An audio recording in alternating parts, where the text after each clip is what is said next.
Hello there, my sleepy nights. And tonight, we tune in to Sherlock's Mystery Hotline. And if you enjoy this broadcast from Baker Street, please subscribe to the channel if you would like to see more. Even give us a like and comment below with where you're listening in from. And if you wish, you can join us over on our Patreon. Over there you get extra goodies, early access, and access to our Spotify playlist. But for now, let's get cozy and join Holmes and Watson in Baker Street.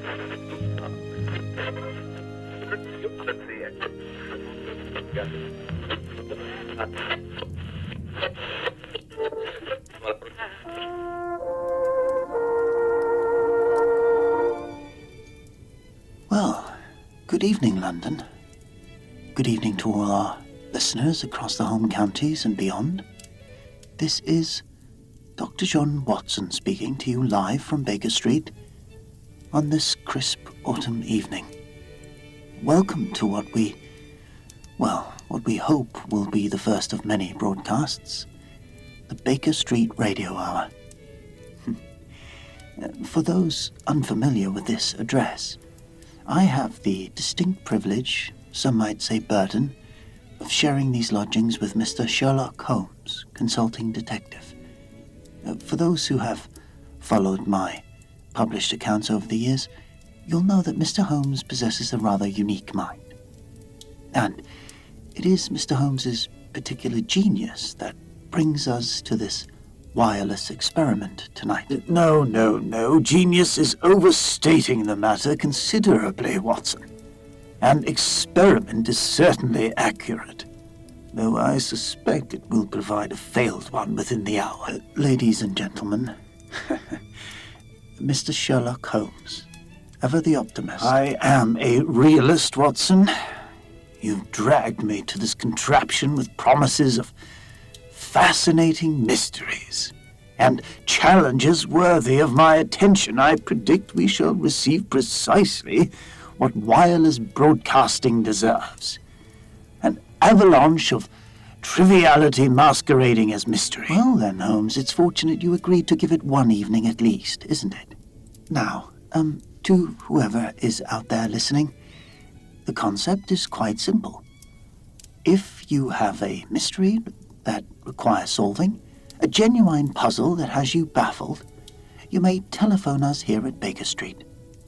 Mr. Holmes will hear your case, ask his questions, and attempt to provide a solution. All broadcast live for your entertainment and edification. A circus. You've turned detective work into a wireless carnival. What next, Watson? Juggling while I deduce? I've provided a public service, Holmes. Not everyone can afford to retain a private detective. Not everyone can simply appear at our door with a case. This way I solve domestic disputes about missing spectacles and mislaid correspondence. Perhaps someone's cat has wandered off. Riveting entertainment for the wireless audience. As you can see, Mr. Holmes approaches this venture with a charismatic enthusiasm. Very well, Holmes. Let's prove you wrong, shall we? Our first caller has been waiting patiently. Hello, good evening, caller. You're speaking with Dr. John Watson and Mr. Sherlock Holmes, live from Baker Street. To whom do we have the pleasure of speaking? Oh, yes. Hello. This is Gerald Price. Yeah, I'm calling from Highgate. I wasn't entirely certain this was real, you understand, but the advertisement you have in the Times said that... Oh, no, yes, it's quite real, Mr. Price. You're live on the wireless now, actually. Please tell us what brings you to the telephone this evening. What mystery has you puzzled? Well, it's the strangest thing, Dr. Watson. Rather unsettling, actually. This morning, I received a letter. Anonymous, no address, and it described in absolute detail a dream I had last night. Very specific, very bizarre dream. I see. And what sort of dream was this? Well, I was standing in a railway station I've never visited in my life. I think it was King's Cross, but somehow different, kind of larger than it should be. And, I was holding my late father's pocket watch, the gold one he carried. You see, in the dream, the watch hands were spinning backwards, counterclockwise, and there was a train approaching that had no engine in it at all, just carriages rolling forward on the road. Very strange imagery, very vivid.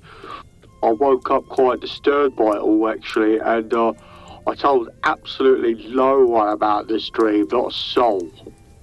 But you say the letter... That's right, the letter that arrived this morning described it exactly, Dr. Watson, every detail. The backward spinning hands of my father's watch, the engineless train, even the fact that I was standing on a platform. How could anyone possibly know these things?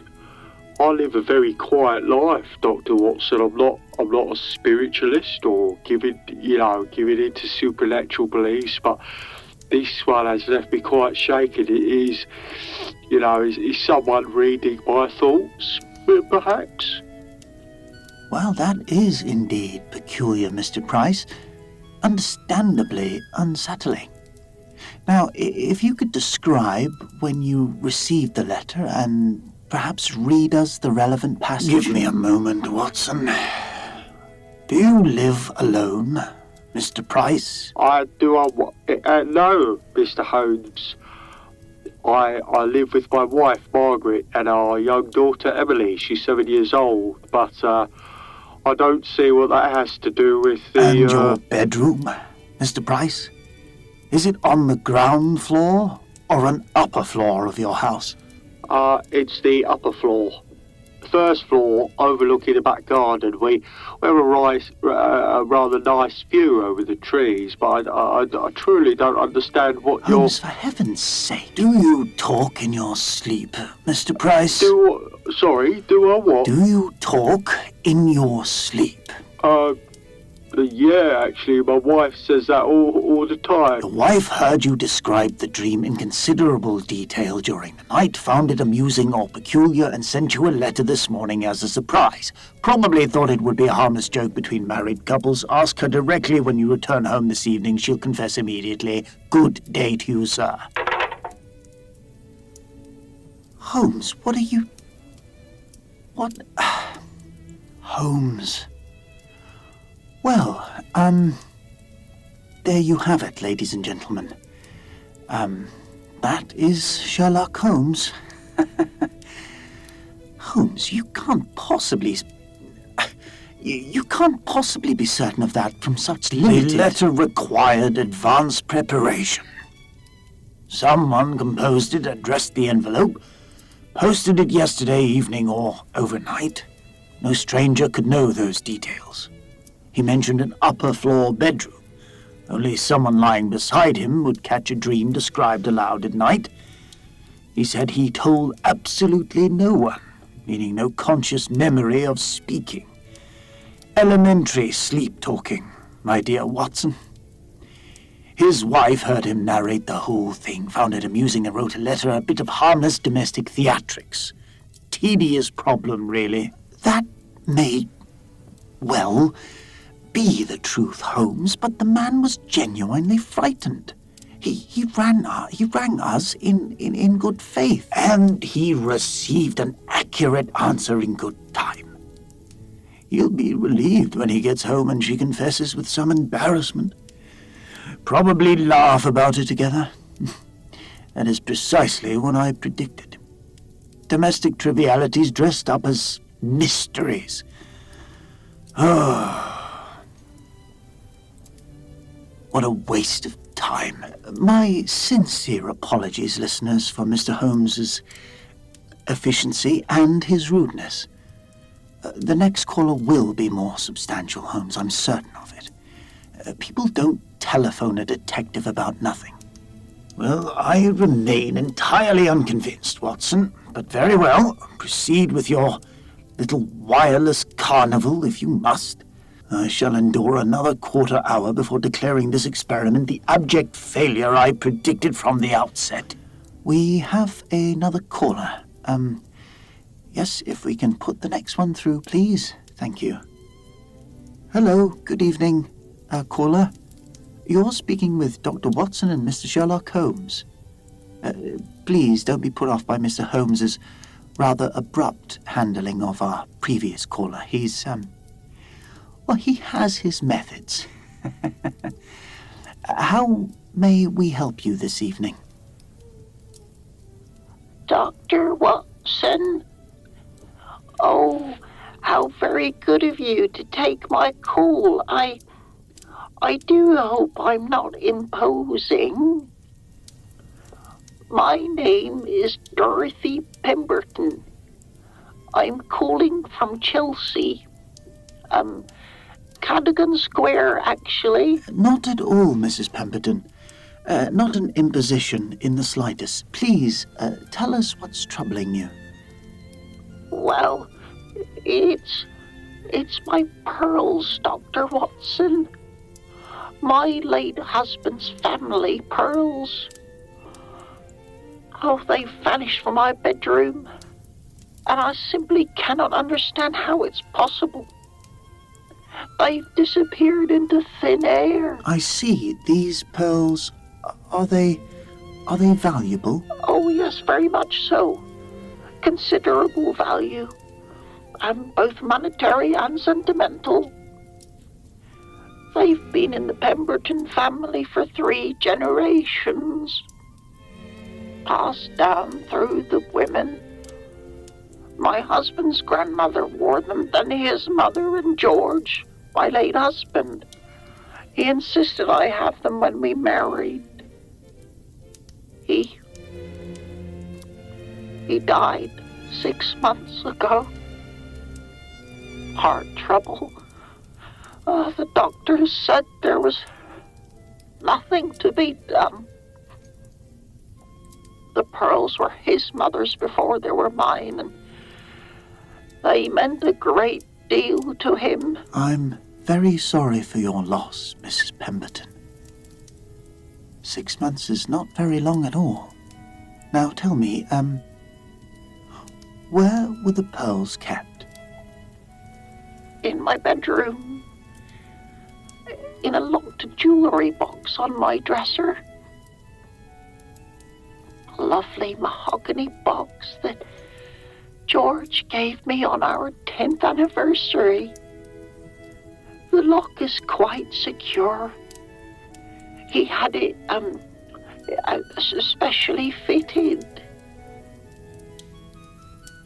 And the box, was it, forced open? Any sign of tampering? No, that's just it, Doctor. The lock is perfectly intact. Not a scratch on it. The box wasn't damaged in any way, but when I opened it yesterday morning, the pearls were simply gone. Just gone. Can I ask, who has keys to this box, Mrs. Pemberton? Well, only 2 keys exist, Dr. Watson. I keep one on a silver chain around my neck. I never take it off, even when I sleep. The other was George's. He was buried with it 6 months ago, and it was his request. He requested it. He wanted to keep it close to his heart. Rather sentimental was my George. So, the other key to the box is... in his coffin. Yeah, at Brompton Cemetery. Yes, I know how extraordinary that sounds, Dr. Watson. Oh, but it's the truth, my dear. I watched them place it in his hands before they closed the coffin. Mrs. Pemberton, this is Sherlock Holmes. Who else lives in your household? Oh, hello, Mr. Holmes. Just my housekeeper, Mrs. Crane. Mary Crane. Yes, she's been with me for, 20 years now. Since before George and I were married. She came with excellent references from a family in Hampshire. Utterly devoted to me. I trust her completely, Mr. Holmes. She's been like family. Was there any signs of forced entry to your home? Windows tampered with, doors locked, compromised? Any indication someone broke in from outside? None whatsoever, Mr. Holmes. I discovered the theft and I was quite frightened. So I had a locksmith come to inspect everything, Mr. Fairley from the King's Road, and he assured me there was absolutely no sign of a break-in. All the windows were locked from the inside, all the doors secured and undamaged. He checked every lock in the house. And nothing else was taken, just the pearls? Just the pearls. That's what's so peculiar.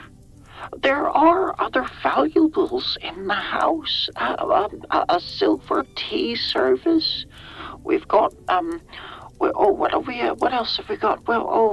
Paintings, other jewelry in the same box, a ruby brooch, gold earrings, but only the pearls are missing. And when did you last see them, Mrs. Pemberton? When did you last open the jewellery box and confirm that they were there? Well, I opened the box just after the locksmith came last week, I think. Yes, Mr. Fairley. They were definitely there then, and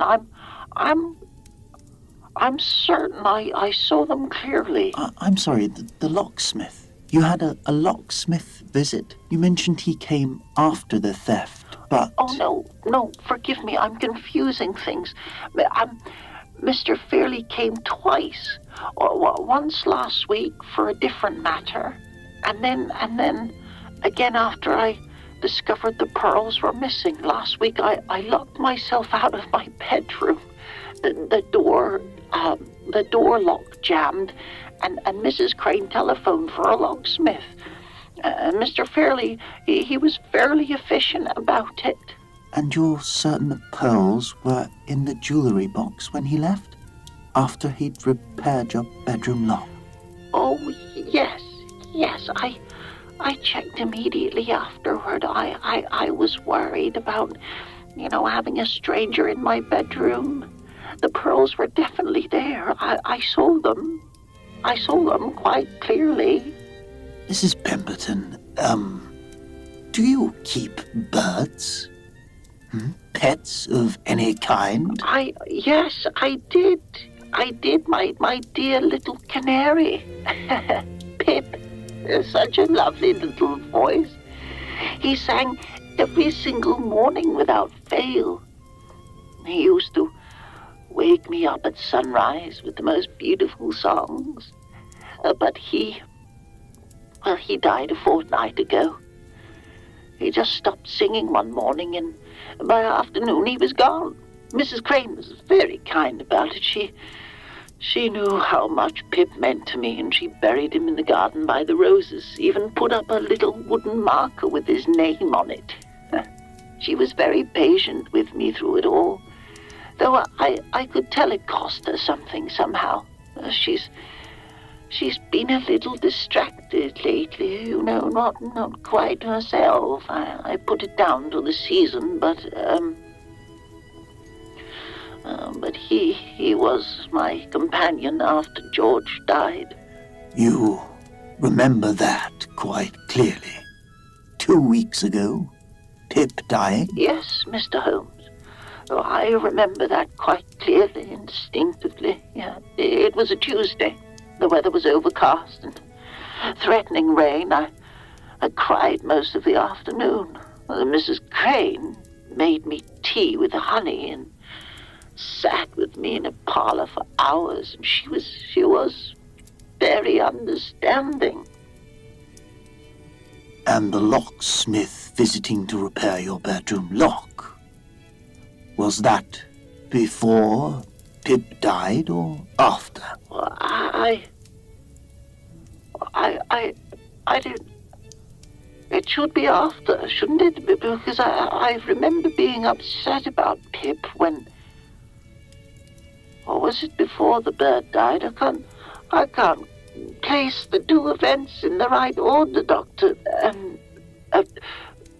The weeks do run together so badly. Everything just seems jumbled in my mind. Is that important? Does it matter which came first? It may be quite important, Mrs. Pemberton. Please take your time. There's no rush. Oh, I feel so foolish, gentlemen. So terribly foolish. I used to have such a good memory. Everyone remarked on it. George always said I never forgot a face or a date or a conversation. I could remember dinner parties from years ago, every guest, every topic discussed. But lately, things just seem so jumbled in my head. I can't trust my own memory anymore. Mrs. Pemberton, I believe I understand what happened to your pearls. May I explain what I think occurred? Oh, please, Mr. Holmes. I'd be most grateful. I feel as though I'm going mad. I'm not being able to remember things properly. You're not going mad, Mrs. Pemberton. I want you to understand that first. Now, sometimes memories are sharp. Others have blurred. And that blur is what made you vulnerable. When the locksmith, Mr. Fairley, came to repair your bedroom door lock last week, Mrs. Crane asked him to make 2 keys. One she gave to you for the bedroom door, and one she kept for herself, ostensibly for emergencies. She's been with you for 20 years, and I'm certain she has great affection for you. But something has changed recently in her circumstances. You mentioned she's been distracted lately, not herself. And when you described her sitting with you after Pip died, you said her patience was costing her something. I suspect Mrs. Crane has found herself in serious financial difficulty. Perhaps gambling debts, possibly helping a relative in trouble who's demanding money she doesn't have. She took the pearls knowing that you would be uncertain about when you last saw them. Your confusion about the timeline protected her from immediate suspicion. If you couldn't clearly remember when you'd last checked the jewelry box, how could you pinpoint precisely when the theft occurred? It could have been yesterday, last week, last month. The confusion created a protective fog around her actions.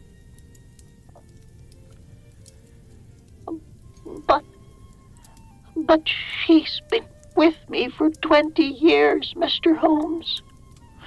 20 years of beautiful service. She sat with me when George died. She held my hand at the funeral. She buried my little Pip for me and knew how much it would hurt me. How could she steal from me after all that? How could she betray me after 20 years of trust? Well, if Mr. Holmes is correct, people do desperate things when they're desperate. Financial troubles can make people act in ways they never would otherwise. It doesn't erase the 20 years of genuine loyalty and care she gave you, but it also doesn't excuse the theft. Both things can be true. If Holmes is correct, she cares for you deeply, and she could have stole from you out of desperation. Mrs. Pemberton, do you have a son with your husband or a daughter? Yes, I do. I have a son, Robert. When did he last visit you here in London? He has a medical practice up in Edinburgh. He's terribly busy with his patients. Very important research. I don't like to trouble him with my small concerns. When did he last visit? When did you last speak? At Christmas, I think. There was a tree and presents, I remember that clearly. Or was it Easter? There were flowers, I think. Oh, perhaps it was his birthday in the summer. I can't remember exactly, Mr. Holmes. I know there was a holiday involved. I remember decorations of some kind. The months do run together so badly. He's so busy, you see. So very busy with important work. Mrs. Pemberton, I believe you should contact Scotland Yard about Mrs. Crane and the missing pearls. They'll want to question her about the locksmith visit and the extra key. But more importantly, and please listen carefully to what I'm about to say, will you telephone your son Robert today, this afternoon, as soon as we've finished speaking? Not about the pearls, not about Mrs. Crane, not about the theft, just to speak with him, just to talk. Will you do that for me? You think I need him, don't you, Mr. Holmes?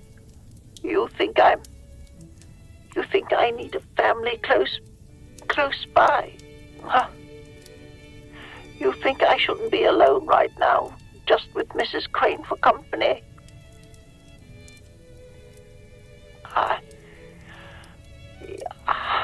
I shall telephone Robert today.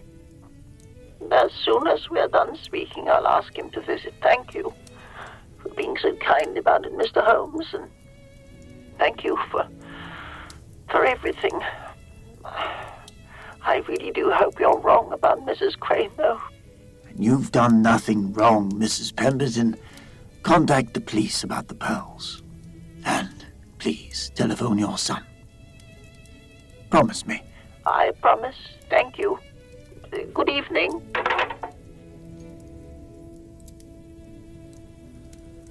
Well, that was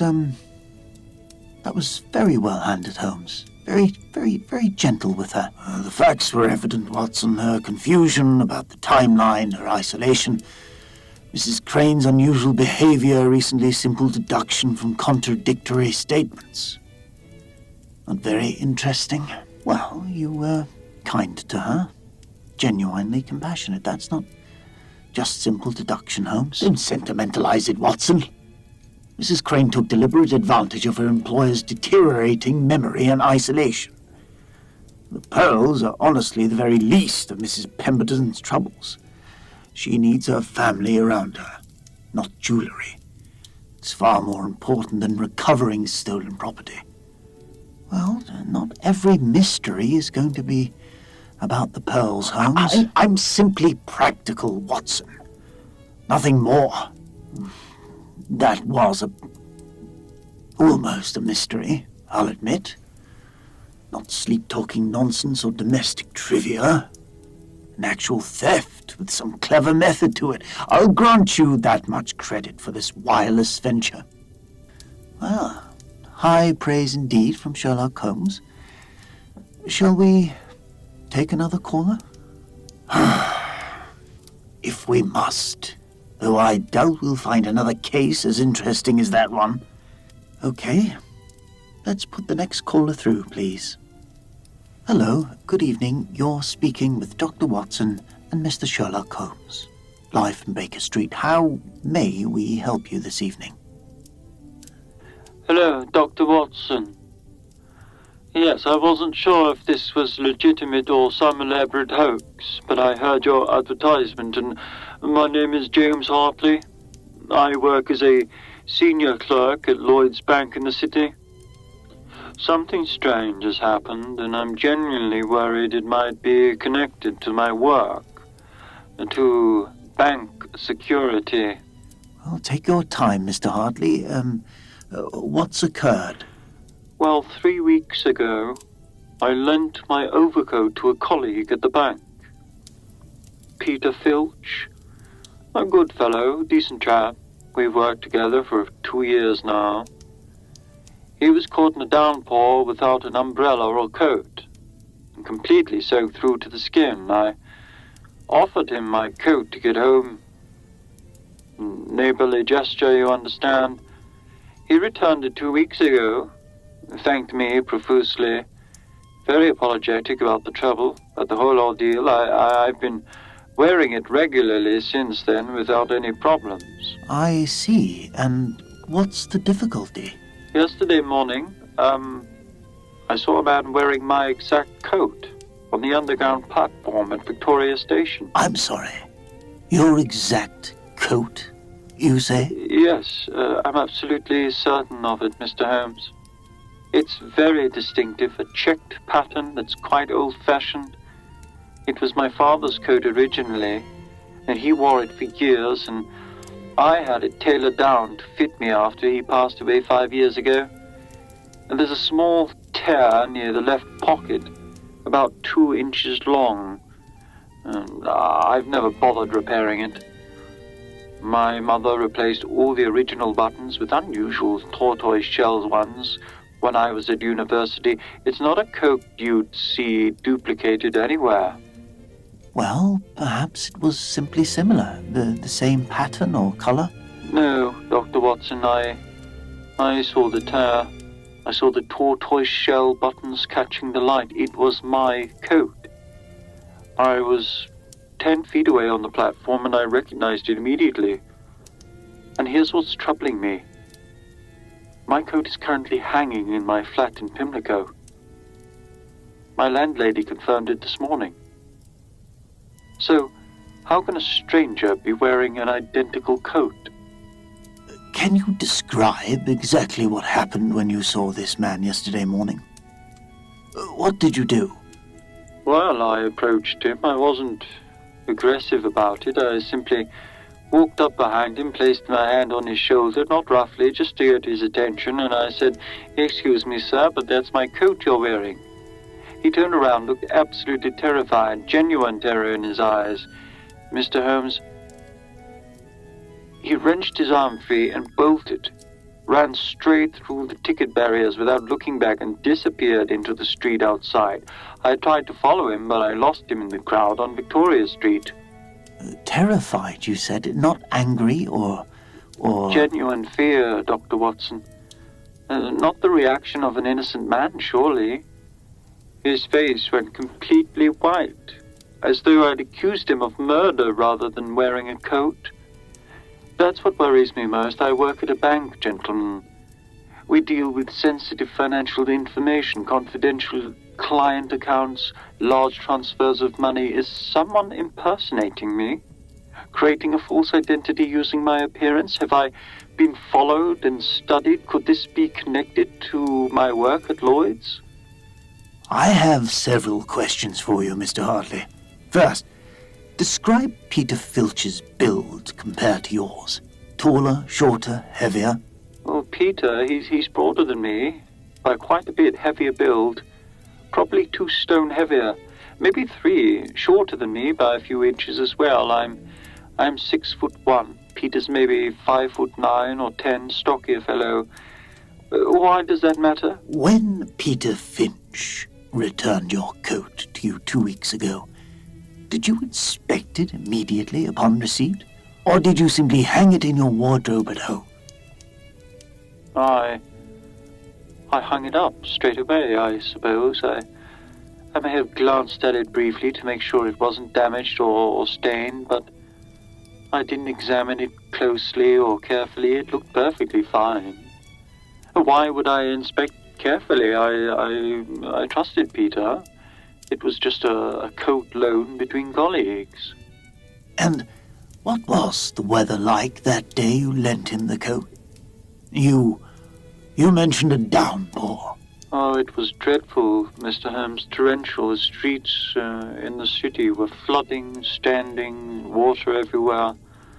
Peter was soaked to the skin when he arrived that morning, clothes literally dripping. That's why I offered him the coat, you see. And where exactly on the underground did you encounter this stranger?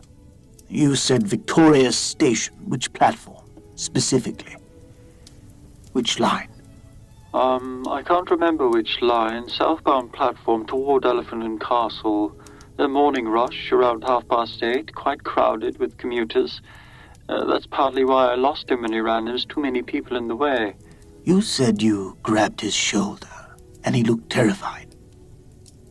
Was there any recognition in his face? Did he seem to know who you were? None at all, Mr. Holmes. No recognition whatsoever.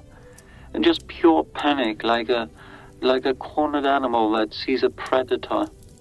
He looked at me as though I was dangerous, as though I meant harm to him, and then he just bolted without a word. That's what made me think he might be a criminal using my coat for some elaborate scheme. Why else would an innocent man run like that? Mr. Hartley, I don't believe this has anything whatsoever to do with bank security or impersonation or criminals studying your movements. I believe Peter Finch never returned your original coat to you. What? But that's impossible. It's hanging in my flat right now. I've worn it 12 times since Peter gave it back. It fits me perfectly. How can you say he didn't return it? What's hanging in your flat at this very moment is a carefully constructed replica. A forgery. You lent Peter Finch your father's coat during a torrential downpour. Streets flooding, standing water everywhere. I suspect he slipped, fell into deep mud, or one of those flooded gutters. The coat was ruined, utterly destroyed, maybe impossible to clean or repair. Now, picture Finch's position. He destroyed your father's coat, an irreplaceable heirloom you've treasured for 5 years. He's mortified. Rather than confess and face disappointment, he did something quite extraordinary. He purchased a similar checked overcoat, spent considerable time finding the right pattern. Then he meticulously replicated the tear near the pocket and replaced the buttons with tortoise shells to match. That level of effort speaks to genuine guilt and real regard for your friendship. But the tear was in exactly the right place. The buttons were perfect matches. The whole coat is identical. How could he possibly? Because he felt absolutely terrible about it. The more perfect the replica, the less likely you'd inspect it closely. He probably memorized every detail of your coat beforehand. The tear, the button spacing, the wear patterns. Then replicated it with painstaking care. It probably cost him a week's wages or more. The guilt must have been crushing. It's a good theory, Holmes, but what about the man on the underground platform? Wearing Mr. Hartley's actual coat. The original. But here's the thing. Finch didn't sell it. He didn't think twice about it at all. He thought the coat would have been destroyed, ruined beyond saving. The man in that state didn't dispose of something so carefully. He hands it to the first person who'll take it off his hands. The rag and bone man, most likely. Someone who collects salvage from the streets. To Finch, he was getting rid of wreckage. To the rag and bone man, that's a checked overcoat. It gets dried, picked over, mended where it can be, resold perhaps to a second-hand shop, perhaps directly. The man on the platform bought a coat in perfectly good faith. He has no idea of its history whatsoever. Now picture yesterday morning from his point of view. He's waiting for the underground, bothering no one. Suddenly, a well-dressed man grabs him from behind, accuses him of theft on a crowded platform. He panics.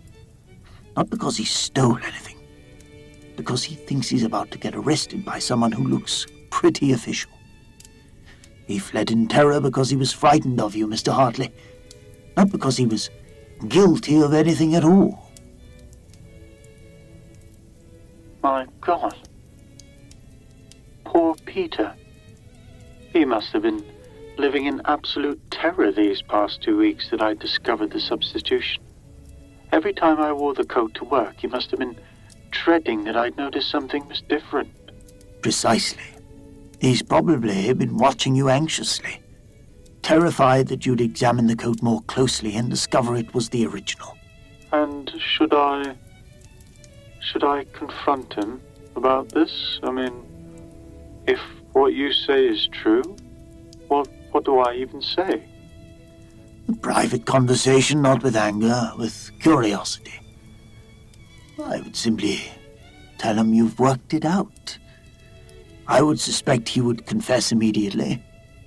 The question then becomes whether you value the extraordinary effort he put into that forgery or the deception itself. That's a decision only you can make. I mean, he went to such lengths to avoid disappointing me. Yes, he did, and that says something significant about how he regards you. Yes, it does. Thank you. Thank you, both of you. I'll speak with Peter tomorrow. Very privately. Well, good evening. Well, human nature at its finest. Or at least its most complicated. Not crime at all, really, just embarrassment and pride and friendship, if that's what happened. Pride is often more powerful than logic, Watson, and yes, that is definitely what happened.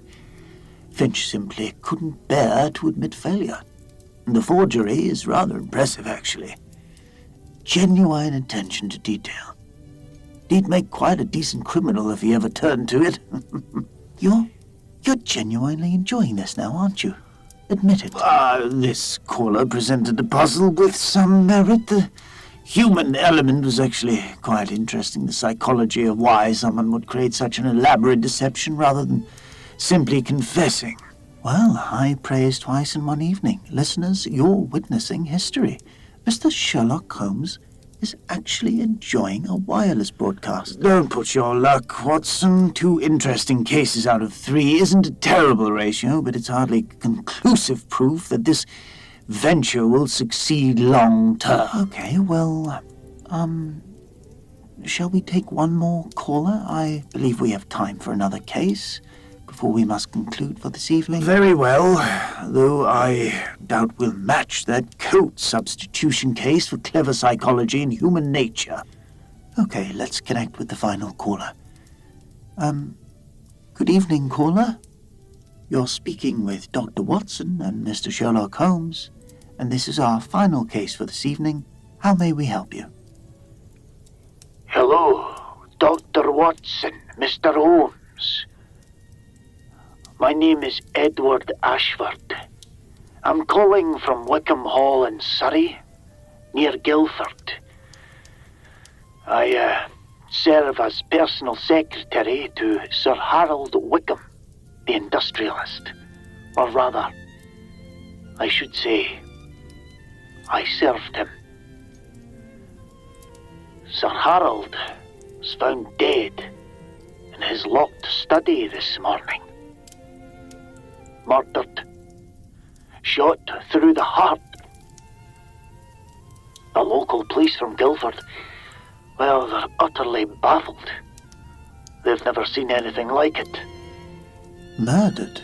Mr. Ashford, this is an extremely grave matter, a murder investigation. Perhaps you should be speaking with Scotland Yard directly rather than... Now, Watson. Tell us absolutely everything, Mr. Ashford. Every single detail you can remember. How was Sir Harold found? Who discovered the body? His study, Mr. Holmes. Ground floor of Wickham Hall, west wing corner room. The door was locked from the inside with a bolt. The type you can only operate from within the room, from inside. When Sir Harold failed to appear for breakfast at 8 o'clock this morning, he's always punctual, never misses breakfast. I went to check on him. I knocked on the study door. No answer. I called through the door, still no answer. The door was definitely bolted from inside. I could see the bolt through the gap. We had to break down the door with Mr. Thornton's help. Took both of us with some considerable force. And when you entered the study? Sir Harold was seated at his desk, slumped forward across his papers. Shot once through the heart. Dead for hours, according to the doctor, our local physician. He estimates the time of death around 10 o'clock last night, possibly slightly earlier. A pistol shot at 10 o'clock in the evening? And no one in the house heard it? Yes, that's exactly the impossibility we're facing, Mr. Holmes. There were 6 of us in the house. Myself, Lady Wickham, the 3 servants, Mrs. Brennan, Stevens, the housemaid Mary, and Thornton. Not one of us heard a thing, not the slightest sound. And the weapon itself? Not found anywhere, Mr. Holmes. We've searched the study thoroughly. Every drawer, every cupboard, behind every book on the shelves, the weapon simply isn't in that room. Vanished completely. Could this have been suicide, Mr. Ashford? The doctor examined Sir Harold's hands very carefully. No gunpowder residue whatsoever, and Sir Harold's own pistol. He kept a loaded revolver in the bottom drawer for protection. That was still there when we found him, all 6 chambers full, unfired. Okay. The study room itself. Describe it with absolute precision. How many doors, how many windows, any other possible exits? Only one door. The door we had to break down. Slide bolt at chest height on the inside, very simple mechanism. Any windows? Only one window. First floor height. About 12 feet above the garden below. Casement style, 2 panes that open outward on side hinges. It was latched shut from the inside when we broke in. We checked immediately, and the walls are solid brick on 3 sides. It's the corner room of the west wing. No other way in or out, that single door. I've worked in that house for 8 years. I know every room. A perfect locked room murder. Can you describe what lies directly below the study window, Mr. Ashford? Flower beds, gravel pots, paving stones? Oh, it's flower beds, Mr. Holmes.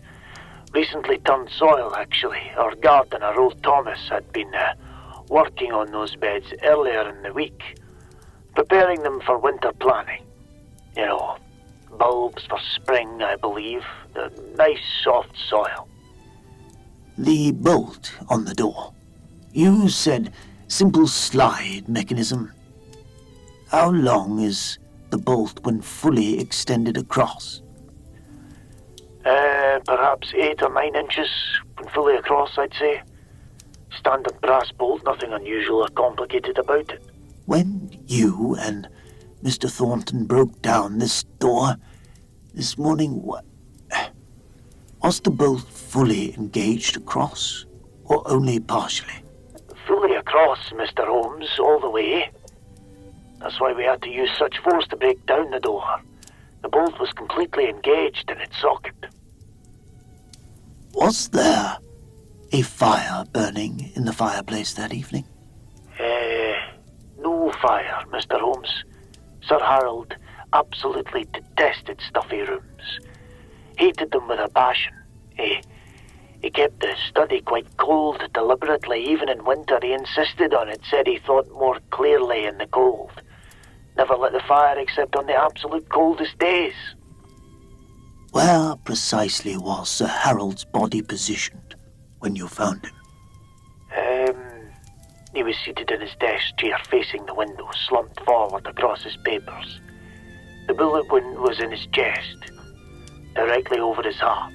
Extremely precise shot. Very professional placement, actually. That's what the local police told us. These papers you said he was working on, what were they? They were documents related to a government contract, Mr. Holmes. Quite sensitive material, actually. Sir Harold's firm, Wickham Manufacturing, produces specialised components for military vehicles. Artillery, tractors, supply lorries, very lucrative government work, especially now with the war effort. The contracts are highly confidential for security reasons, naturally. This government contract, does it involve any of Sir Harold's business partners directly? Yes, absolutely. Mr. Richard Thornton is a full joint partner in the contract. Equal share of the profits. They've worked together on government contracts for 15 years, since well before the war started. And Mr. Thornton was present in Wickham Hall last night, when Sir Harold died? Yes, Mr. Holmes. He'd come down from London for dinner and business discussions. He stayed in one of the guest rooms overnight. What time did Mr. Thornton arrive at Wickham Hall yesterday evening? That's actually rather curious now that you mention it, Mr. Holmes. He arrived quite late, around 9 o'clock in the evening, maybe a few minutes earlier, or after. Said his motor car had given him trouble on the road from London. Mechanical problems of some kind. He seemed rather flustered and apologetic about his late arrival. Before Thornton arrived, when was Sir Harold last spoken to, last seen, last heard from? That specifically. He didn't come down for dinner. That was unusual. Sir Harold barely missed a meal. He'd shut himself in the study earlier in the evening. Stevens took a tea tray up to his room around 6:30, perhaps 7:15. Sir Harold called through the door, told him to leave it outside. Stevens said he heard him moving about in there, and that was the last anyone heard from him directly, I believe. And at 10 o'clock in the evening, when Sir Harold was presumably shot dead, where was everyone in the house? I was upstairs in my room, preparing correspondence for Sir Harold. Lady Wickham had retired around 9:30. She'd had a headache. Mr. Thornton was in his guest room on the first floor, just down the corridor from the study. The 3 servants had finished their duties and were in their quarters in the east wing, all of us accounted for. All with alibis. And yet, Sir Harold was shot in a locked room with no weapon present. The room temperature. You mentioned Sir Harold, he kept it quite cold. Yes, extremely cold, Mr. Holmes. The window faces north, no direct sunlight, and without any fire burning, the room maintains quite the chill. It was noticeably cold when we broke in this morning, even for autumn. Mr. Thornton's background before his business partnership with Sir Harold, did he serve in the war, military service? Yes, I believe so. He rarely speaks about his service, keeps it very quiet. But I know he served in France. Military intelligence of some sort, I believe, something quite secretive. He absolutely never discusses the details. Intelligence work. Do you know if he served on the front lines or behind enemy lines? Covert operations. I honestly don't know the specifics. He's intensely private about his war record, but I know it was something secretive in France. Intelligence work, definitely. And Sir Harold, had he been worried recently? Acting differently in the past few weeks? Any changes in his behavior? Well, yes, actually. For the past 3 weeks, Sir Harold had been receiving anonymous, threatening letters.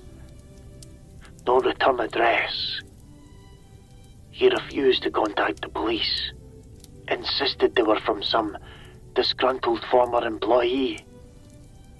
Said it was nothing to worry about. But he'd been acting increasingly nervous, locking himself in his study more frequently, working late into the night, jumping at unexpected sounds. These threatening letters, do you know if they were connected to the government contract work? Oh, I don't know for certain, Mr. Holmes.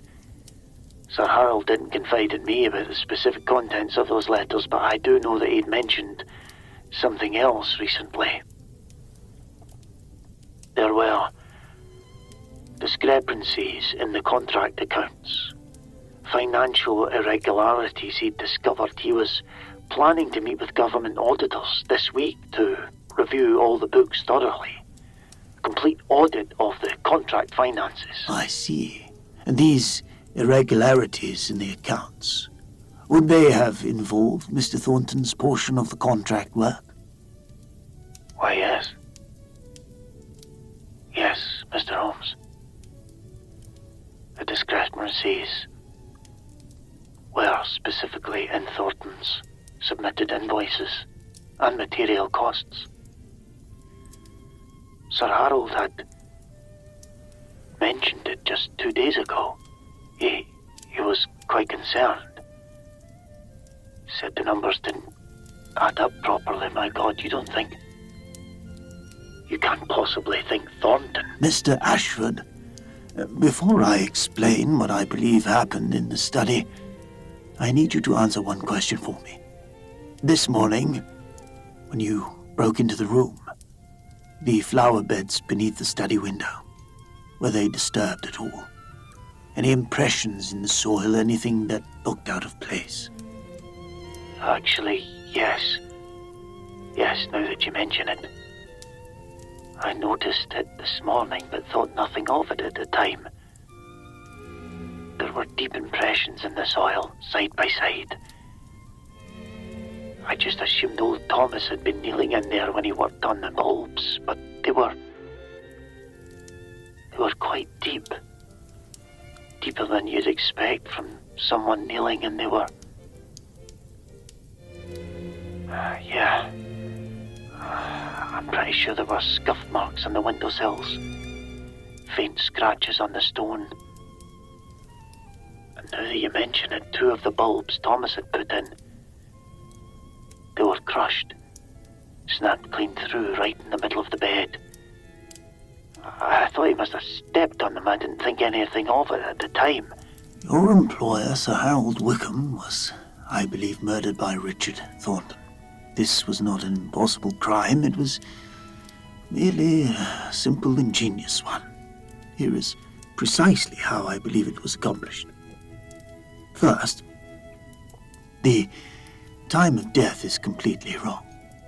Sir Harold was not killed at 10 o'clock. He was murdered much earlier, closer to 7, perhaps 7:30. Time of death estimates rely heavily on body temperature. The cold north-facing study, no fire, would have kept the body significantly cooler than normal, making it appear he died hours later than he actually did.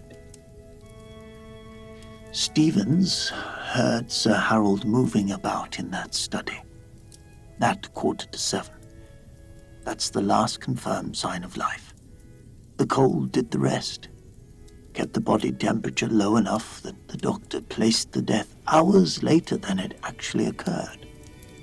Sir Harold was already dead well before Thornton was seen walking up that drive at 9 o'clock. But the gunshot, Holmes, 6 people. The second, yes, the silent gunshot.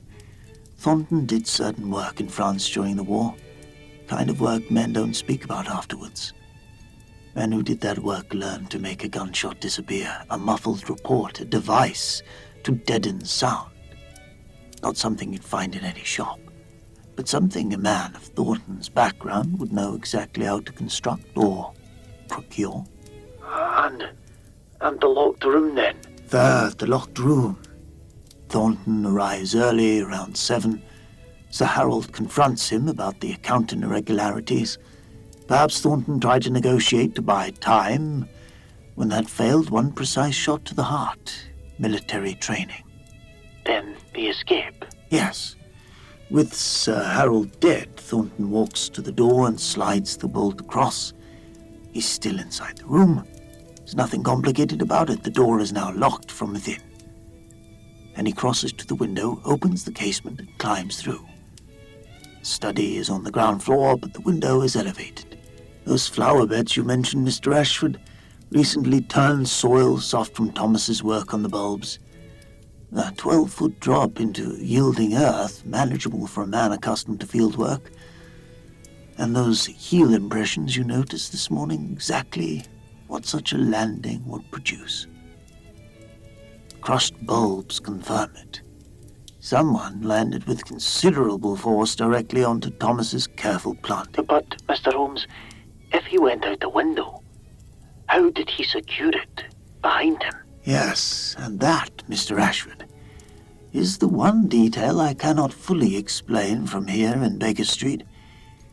Over the radio, wireless. The bolt on the door is simple enough. Thornton was inside the room. He simply slid it across before going out the window. The latch. The standard casement latch cannot be operated from outside, not without... Mr. Holmes, the latch, now that you mention it, the latch was changed just a few weeks ago. Changed? Explain. Well, Sir Harold mentioned it to me. He said the old latch had rusted and needed replacing. A workman came to fit a new one. I didn't think anything of it at the time. These things happen in old houses, but now that you're asking about it specifically, I believe it was Mr. Thornton who recommended the workman. Said he'd used him for repairs at his own London residence. There's your answer, Mr. Ashford. I don't know precisely what mechanism Thornton had installed, but I'd wager it's something that can be operated from outside. Perhaps a latch with a longer handle that protrudes slightly, or one that can be turned with a thin tool inserted in the frame gap.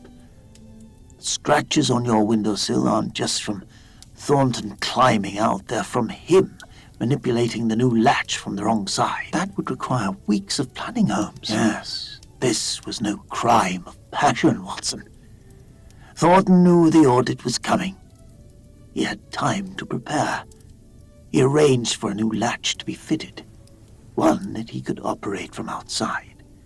He studied the room, the drop to the flower beds, the angles, When the moment came, everything was already in place. My God.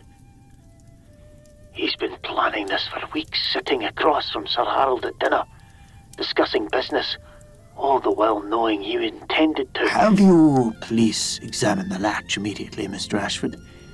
And find that workman. He may not have known what he was installing or why, but he can describe exactly what Mr. Thornton requested. The alibi. He's murdered Sir Harold at 7. He has 2 full hours to dispose of the suppressor, clean himself, compose himself completely. Then he drives his motor car to some point on the London road, waits until 9 o'clock, and approaches Wickham Hall as though he's just arriving. Disheveled, apologetic about mechanical trouble. His presence is established well after the time of death. He even helped you break down the door this morning, Mr. Ashford. Stood beside you as you discovered the body. Praise and confidence. Yes. The other thing is this. Was Thornton's motor car actually seen on any roads before 9 o'clock? I suspect if your police make inquiries at local public houses and farms between London and Wickham Hall, no one will remember seeing his vehicle until very close to 9. Because it was hidden somewhere nearby, waiting, while Sir Harold's body grew cold in that unheated study. The contract fraud? Well, Sir Harold discovered Thornton was embezzling from the government contract. Substantial sums, presumably. The audit scheduled for this week meant exposure, prosecution, ruin. Possibly even charges of treason, given the military nature of the contracts. Desperate circumstances produced desperate actions. Thornton decided that Sir Harold's death before the audit was preferable to his own destruction after it. Yes. Contact Scotland Yard immediately. Tonight.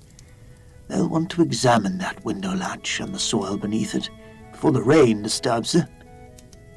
They'll want to search Thornton's London residence and his motor car for the suppressor, which I believe will be in there. And they'll want to interview him before he realizes his locked room wasn't quite as perfect as he believed. I'll telephone them immediately. Mr. Holmes, Mr. Watson. Thank you both. I came to you hoping for answers, but I never imagined... One more thing, Mr. Ashford. When the police arrive, have them examine Sir Harold's desk papers carefully. If Thornton was embezzling, Sir Harold likely documented his suspicions somewhere. Those papers may contain the evidence needed to establish motive beyond any doubt. I will. I'll tell them everything. Good evening, gentlemen. Brilliant, Holmes.